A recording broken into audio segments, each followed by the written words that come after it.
Hi అండి, అందరికీ నమస్కారం. ఎంఎస్ ఈజీ రెసిపీస్కి స్వాగతం అండి. ఈరోజు ఈ వీడియోలో చాలా ఈజీ ఫాస్ట్గా అయ్యేటువంటి గోధుమ రవ్వ దోశ అండి. ఇన్స్టంట్ దోశ అంటారు.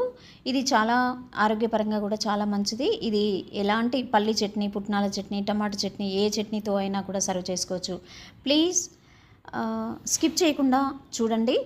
ఇక ముందుగా గోధుమ రవ్వ తీసుకొని అందుకు మోతాదుగా కొద్దిగా పెరుగు తీసుకొని ఆ గోధుమ రవ్వను యాడ్ చేయాలండి.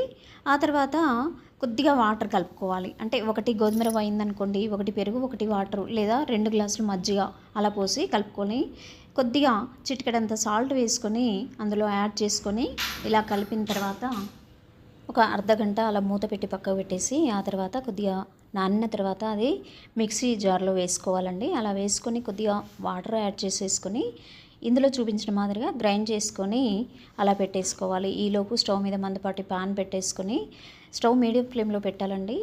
పెట్టిన తర్వాత పెనం వేడెక్కాక దోశలు వేస్తూ ఉండాలి. ఇందులో కొంచెం లైట్గా సోడా వేసుకోవాలండి. పెనం వేడెక్కాక కొద్దిగా ఆయిల్ రాసుకొని ఆ పెనం మీద మనం దోశ వేసుకోవాలి. ఈ దోశలు చాలా మెత్తగా కూడా ఉంటాయండి. అందరికీ కూడా ఆరోగ్యపరంగా చాలా మంచిది. గోధుమ రవ్వతో చేస్తున్నాం కాబట్టి చూడండి, చక్కగా చూస్తున్నంత మాత్రాన వెంటనే మనకి ఆయిల్ కూడా చాలా తక్కువగా పడుతుంది. 0 ఆయిల్ టిఫిన్ అన్నమాట.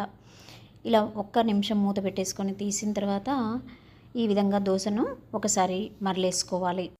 స్టవ్ మీడియం ఫ్లేమ్లోనే ఉంచేసి దోశ గోల్డెన్ బ్రౌన్ కలర్ వచ్చేంత వరకు ఇలా ఉంచేసి తీసేసుకోవాలండి. ఇవి వేడివేడిగా సర్వ్ చేసుకోవచ్చు. ఈ విధంగా ఎంత చక్కగా ఉన్నాయి చూడండి. చూడడానికైనా కూడా చాలా బాగున్నాయి.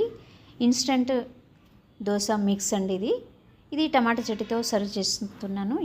ఏ చట్నీ అయినా, ఏ కారపొడి, కరివేపాకు, మునగాకు, ఏ కారపొడి అయినా కూడా చాలా మంచి టేస్ట్ ఉంటాయి. తప్పకుండా ట్రై చేయండి. ఎలా కుదిరిందో కామెంట్ సెక్షన్లో తెలియచేయండి. Please like, share, subscribe. Thank you అండి.